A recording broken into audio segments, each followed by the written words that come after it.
Hello friends, welcome to Parth Shiksha. दोस्तों, आज हम अकाउंटिंग इक्वेशन का लेक्चर नंबर 3 शुरू करेंगे और आज के हम इस लेक्चर में क्वेश्चन नंबर 5 करेंगे और अगले लेक्चर में क्वेश्चन नंबर 6 करेंगे। यानी ये दोनों क्वेश्चन जो है बड़े क्वेश्चन है और मैंने बताया था कि सिर्फ 9 क्वेश्चन है मेरे असाइनमेंट में और ये 9 क्वेश्चन करने के बाद आप अकाउंटिंग इक्वेशन करने के मास्टर बन जाएंगे। ये मेरा प्रॉमिस था और ये आप 9 क्वेश्चन एक बार देख लीजिए, 5 लेक्चर में कंप्लीट हो जाएगा। आज तीसरा लेक्चर है। इस नोट्स का PDF जो है वो आपको मेरे पार्थ शिक्षा टेलीग्राम चैनल पे मिल जाएगा, आप वहां से डाउनलोड करके देखिए। क्वेश्चन नंबर 5 अपने असाइनमेंट का, prepare the accounting equation two show the effect of the following transaction in the books of MS Atul.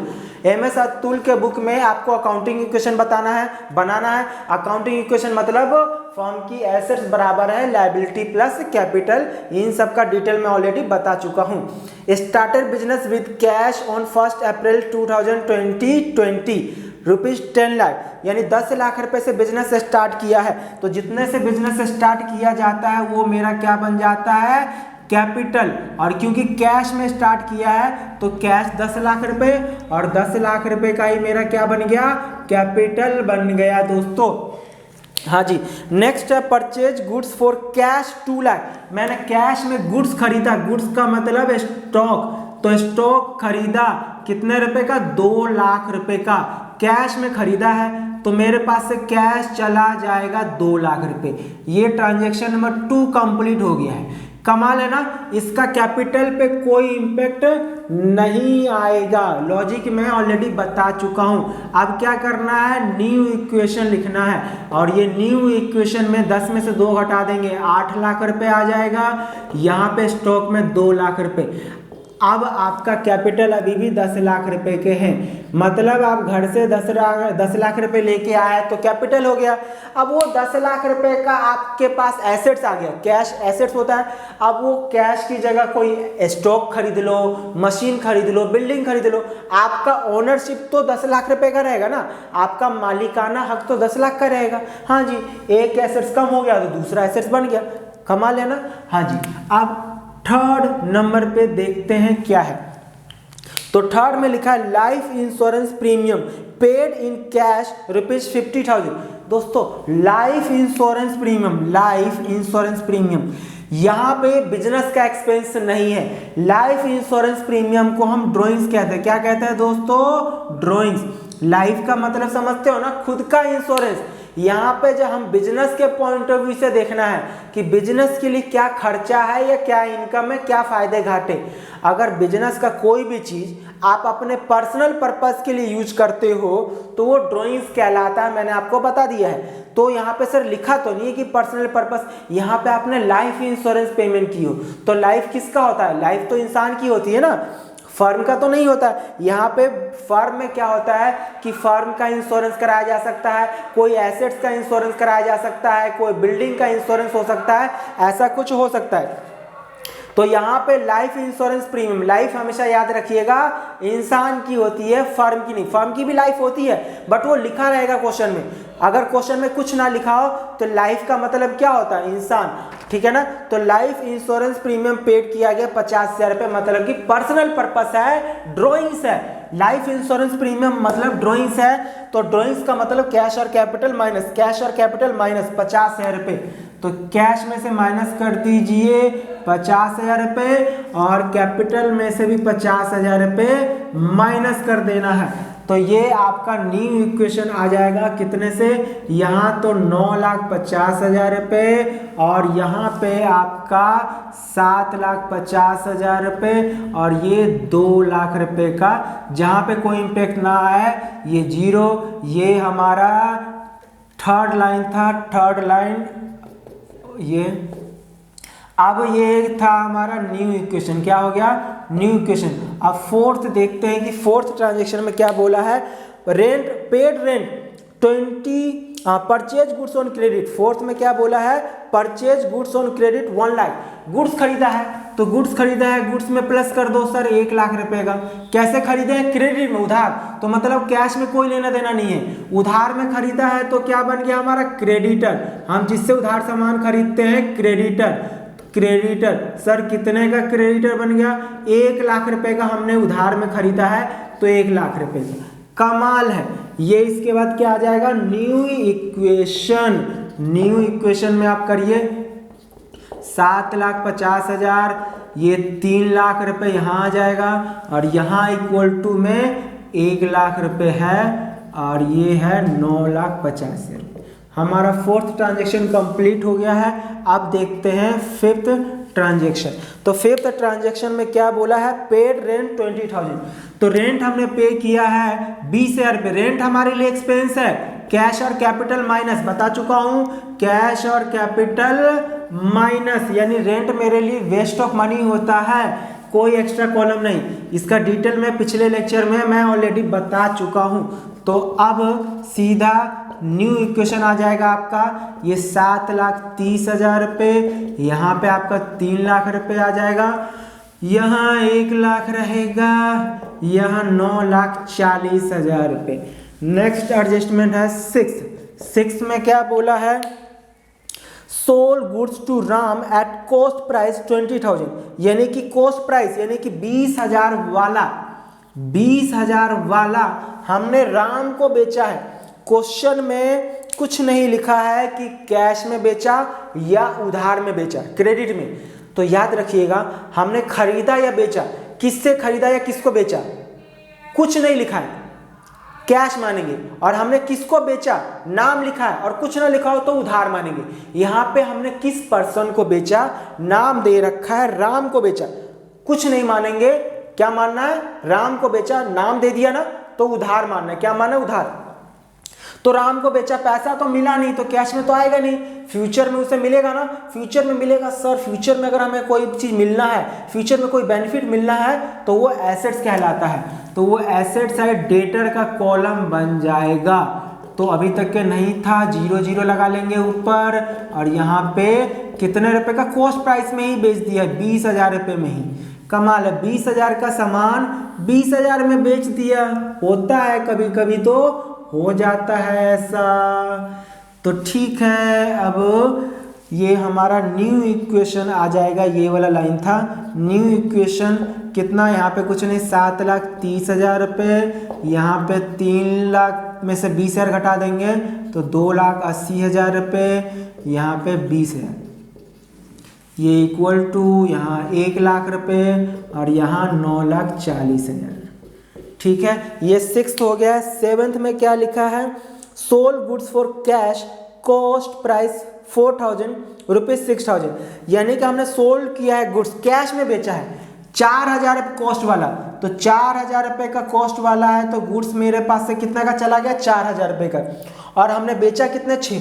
4 वाला 6 में, सर 4 वाला 6 में बेचे हैं और कैश में बेचे, तो कैश मेरे पास कितना आ गया? 6,000 रुपये आ गया। सर बताइए, 4 वाला 6 में बेचा, 2,000 का फायदा, जो भी फायदा होगा वो कैपिटल में प्लस होगा। सर 4 वाला 6 में 2,000 का मुनाफा, कैपिटल में प्लस। कमाल है जी, ये भी हो गया सर। 7वां एडजस्टमेंट भी कंप्लीट हो गया है। तो अब ये 7 था। अब हमको क्या करना है? न्यू इक्वेशन करना है। न्यू इक्वेशन में 7,24,000 फिर से गलती होने वाला था, ये ध्यान देना है क्योंकि प्लस करना है। यहाँ पे 2,76,000, 20,000, ये 1 लाख रुपये, और यहाँ पे 9,42,000। नेक्स्ट है 8वां में है पेमेंट टू क्रेडिटर 86,000। क्रेडिटर यहाँ पे फुल सेटलमेंट नहीं लिखा है, पेमेंट टू क्रेडिटर। तो पेमेंट करेंगे तो पेमेंट कैसे होगा? कैश में ही तो होगा ना। हाँ जी, कितना रुपए का पेमेंट कियो? 86,000 का। और किसको पेमेंट किया? क्रेडिटर। बताइए आपकी चिंता कितने की थी? 1 लाख रुपए की। कितना पेमेंट कर दिए? 86। तो चिंता उतने से कम हो जाएगी ना, उतने से लायबिलिटी आपका कम हो जाएगा, 86,000। बाकी कोई इंपैक्ट नहीं आएगा। ठीक है, यहाँ पे कोई फुल सेटलमेंट वाली बात नहीं थी जो कि घाटा या फायदा होगा। तो यानी कि आपका 86,000 आपने पेमेंट किए हो तो घटा दीजिए। 7,36,000 में से 86,000 रुपये घटाएंगे तो ये 6,50,000 रुपये बच गया न्यू इक्वेशन में। यहाँ पे आएगा 2,76,000 रुपये, ये 20,000 रुपये, और 1,00,000 में से 86,000 घटा देंगे तो 14,000 बच जाएगा, और यहाँ पे 9,42,000। तो ये एज इट इज 8 हो गया। 9 नंबर में परचेज मशीनरी ₹5 लाख। अब देखिए परचेज मशीन की है, मशीन हमारे लिए एसेट्स है, तो एसेट साइड एक कॉलम बन जाएगा मशीनरी के नाम से।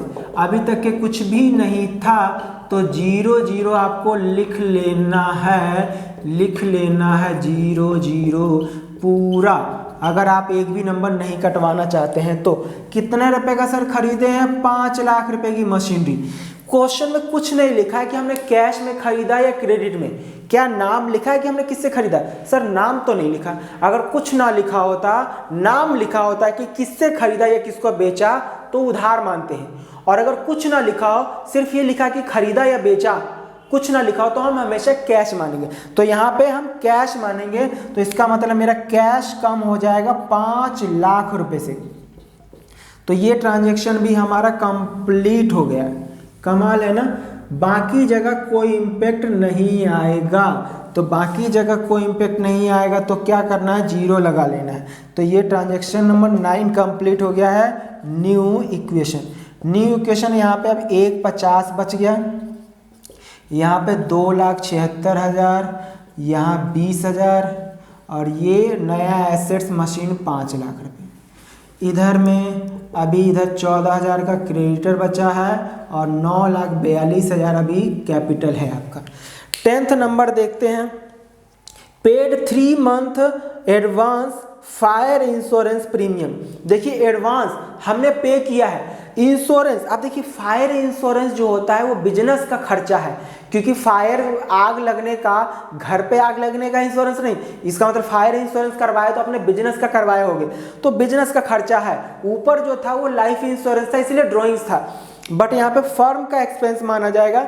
तो फायर इंश्योरेंस प्रीमियम 1,500 रुपये पेमेंट की हो एडवांस में।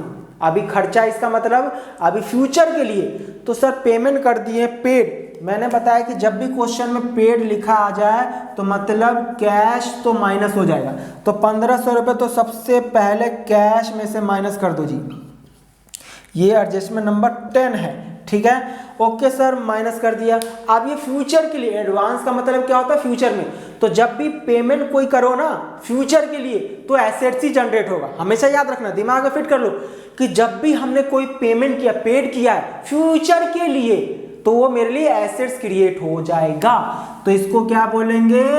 प्रीपेड फायर इंश्योरेंस प्रीमियम, या fire insurance premium paid in advance. तो प्रीपेड या प्रीपेड लिख लीजिए, प्रीपेड फायर इंश्योरेंस प्रीमियम। ऊपर अभी तक 0 था ये, हाँ जी, कितना रुपए का? यहाँ तक तो 0 था, 1,500 रुपये का, ठीक है। एसेट्स बन गया। तो ये हमारा कंप्लीट हो गया है ट्रांजैक्शन नंबर 10th भी। तो 10th भी कंप्लीट हो गया। बाकी जगह कोई इम्पैक्ट नहीं आएगा तो 0 लगा लीजिए, ये 0 हो गया। तो ये अब आपका न्यू इक्वेशन आ जाएगा। कितना? यहाँ पे 1,48,500, 2,76,000, 20,000 रुपये का ये, 5 लाख रुपये का ये, 1,500 रुपया, और इधर है आपका 14,000 रुपये का ये, और 9,42,000। कमाल है। अब लास्ट में हम एक और करना है। Bought computer for office use from Shyam worth ₹30,000। He was paid ₹10,000 and for rest of the amount bill was accepted। Oh my God! यानी कि यहाँ पे एक एसेट्स और लायबिलिटी दोनों जनरेट हो रहा है। अब हमारे पास स्पेस नहीं है, तो देखिए लायबिलिटी साइड भी एक हो रहा है, एक एसेट साइड भी हो रहा है। तो मैं इसको थोड़ा छोटा कर लेता हूँ। ये जो आपका प्रीपेड फायर, प्रीपेड छोटा कर लेता हूँ, प्रीपेड फायर इंश्योरेंस, ठीक है। ये इतना छोटा कर लिया, और यहाँ पे मैं एक कंप्यूटर लिख दे रहा हूँ। क्या लिख दे रहा हूँ दोस्तों? कंप्यूटर। तो ये कंप्यूटर कंप्यूटर आप देख लीजिएगा, थोड़ा सा स्पेस की कमी हो गई है। यहाँ पे इक्वल टू आएगा, ये सब जगह 0 0 लगाना पड़ेगा। ये अभी तक 0 था। अब देखिए कंप्यूटर आपने कितने रुपए का खरीदे हो सर? 30,000 रुपये का हमने कंप्यूटर खरीद लिया, ठीक है।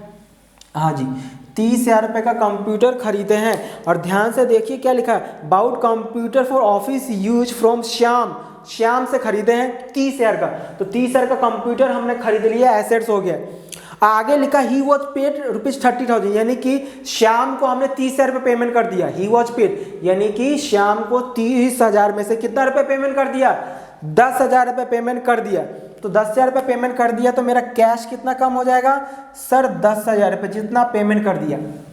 ओके, अब 30,000 में से 10,000 रुपये पेमेंट कर दिया, कितना रह गया? 20,000 रुपये। तो लिखा and for the rest of the amount bill was accepted. बाकी 20,000 रुपये के बदले में मैंने बिल एक्सेप्ट कर लिया।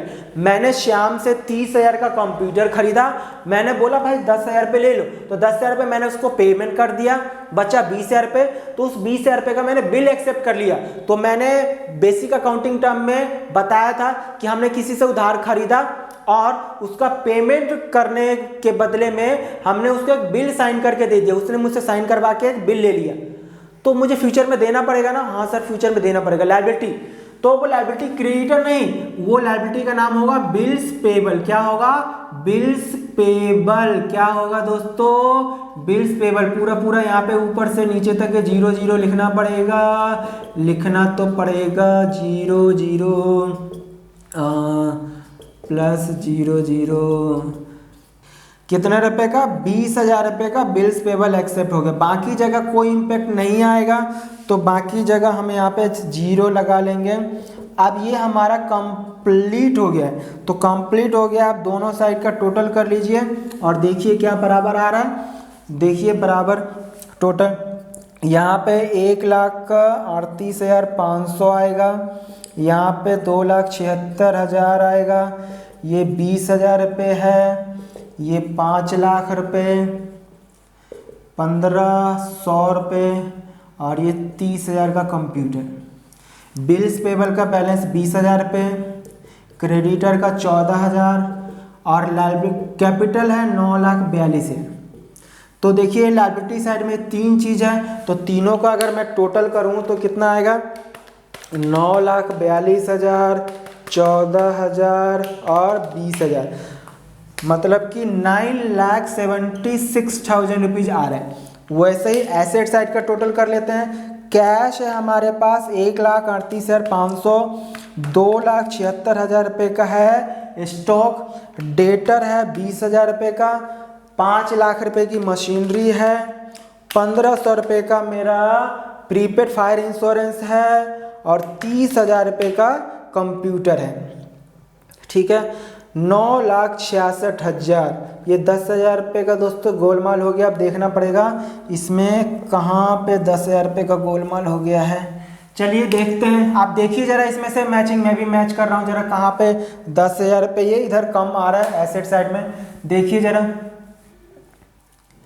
हाँ जी, ये देखिए 950 में से 20 घटाएंगे तो 9,30,000 रुपये, मैंने 40 लिख दिया है तो ये 30 करना पड़ेगा, 30 ये 32 हो जाएगा, ये 32 हो जाएगा और ये 32, तो इसका मतलब यहाँ पे ये 32 है तो ये 66। तो हाँ जी, अब टोटल यानी ये एन एसेट सारा एसेट्स का टोटल कर लेंगे तो आ रहा 9,66,000 ही आ रहा है। एक बस जोड़ने में यहाँ गलती हो गया था। तो देखिए क्वेश्चन नंबर हमारे असाइनमेंट का 5 भी कंप्लीट हो गया है। तो देखिए बड़ा क्वेश्चन है, इतना बड़ा एग्जाम में नहीं आता है, पर मेरा बस एक ही मोटिव है कि इसमें किसी भी तरह का ट्रांजैक्शन आपके एग्जाम में आ जाए, आप कभी अटको ना, आज ना कल। यानी कि आपको अगर इस तरह से सीखना है, इस तरह से मजबूत बनना है कि आप अकाउंट्स के मास्टर बने, यानी अकाउंट्स का फुल नॉलेज, जो भी किसी भी तरह का क्वेश्चन है आप आसानी से कर सके। दोस्तों अगर आपको ये अच्छा लगता हो, हमारा लेक्चर समझ में आ रहा है, तो अपने दोस्तों में ज़रूर शेयर करिएगा।